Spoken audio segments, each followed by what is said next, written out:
हिरण्यगर्भ जोवर केशरी तुमचं आमचं जीवित कार्य तोवरच. पण स्वराज्य हे डोईवर आलेल्या धगधगत्या सूर्यासारखं आहे.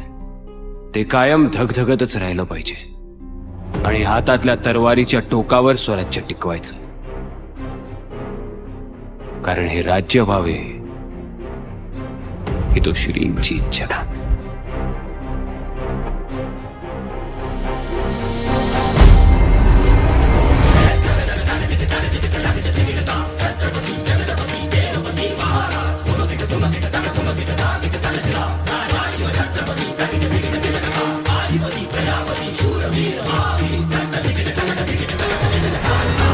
छत्रपतींच्या प्रतापासारखा भव्य होता तुझा उत्सव आणि आता तू आमच्या आठवणीत अमर होऊन जातोयस.